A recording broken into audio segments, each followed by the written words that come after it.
हालिया सैलाब ने जहां इंसानी आबादियों को तबाह किया है, वहां इसकी शिद्दत ने दरियाए सिंध से वाबस्ता आबी हयात को भी शदीद मुतासिर किया है। दरियाए सिंध में पाए जाने वाले दुनिया के नायाब आबी जानवर इंडस डॉल्फिन की नस्ल, जो पहले ही मादूमियत के खतरे से दो चार थी, को मजीद खतरात का सामना है। इसकी वजह सैलाब के नतीजे में बैराजों के गेट खोलने से इसकी आबादी का अप से डाउन स्ट्रीम और डाउन से अप स्ट्रीम में मुंतकिल होना है। आबी माहिरीन का कहना है कि इंडस ब्लाइंड डॉल्फिन का रिहायशी इलाका पहले सूबा खैबर पख्तूनख्वा के अटक के मकाम से लेकर कोटरी तक फैला हुआ था, लेकिन 1930 के बाद बैराजों और डैमों की तामीर की वजह से इस आबी जानवर का मस्कन सुकड़ता चला गया और इसका समंदर से रिश्ता खत्म हो गया और अब ये जिन्हा बिराज से सखर बिराज के दरमियान के इलाके तक महदूद हो गई है। वर्ल्ड वाइड फंड के साल 2001 के सर्वे के मुताबिक दरिया सिंध में इंडस डॉल्फिन की कुल आबादी 965 थी, जबकि 2008 में इसकी आबादी बढ़कर 1650 से 1700 के दरमियान हो गई है। इंडस डॉल्फिन एक आबी ममालिया है जिसका कद 2.5 मीटर और वजन तकरीबन 70 से 110 किलोग्राम होता है।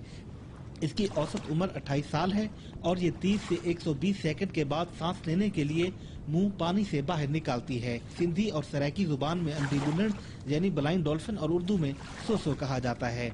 जंगली हयात के माहिरीन का कहना है कि आबी ज़खायर और बैराजों की तामीर, दरिया किनारे chemical industry, hydel power station और पानी की आलूदगी ने ब्लाइंड डॉल्फिन के कुदरती मस्कनों को तबाह कर दिया है, जिसकी वजह से वहां बसेरा करने वाली इंडस डॉल्फिन को जिंदा रहने में दुश्वारी होने लगी। डॉल्फिन की नस्ल कुशी की एक और वजह यह भी है कि बाज़ लोग दवाइयों में इसके गोश्त और चर्बी इस्तेमाल करने के लिए इसका शिकार करते हैं। इस मुनफरद आबी मखलूक की जिंदगी बचाने के लिए हुकूमत पाकिस्तान ने UNDP, world wide fund, Pakistan wetland program की मदद से रेस्क्यू और दरिया के साथ साथ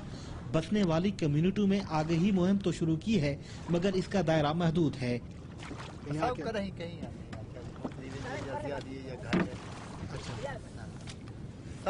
पता ही क्या नहीं जो है क्या चाहे फंस दिया था समाज के हैं सारे काम। ट्रिब्यूनल पाकिस्तान वैसे ग्रास रूट लेवल पे काम कर रहे हैं अलॉन्ग द इंडस रिवर। तमाम कम्युनिटीज़ के साथ हम कोशिश कर रहे हैं इंटरेक्शन करने की, लेकिन इसके बावजूद बहुत सारे एरियाज़ हैं जहाँ पे हम लोग, कुछ एरियाज़ हैं जहाँ पे हम लोग नहीं पहुँच सके हैं, जहाँ तक हमारे मैसेजेस नहीं गए हैं। तो हम अभी मज़ीद अवेयरनेस के लिए पाकिस्तान वेटलैंड प्रोग्राम जो WWF का एक और इनिशिएटिव है, उसमें हमने अपने कुछ नए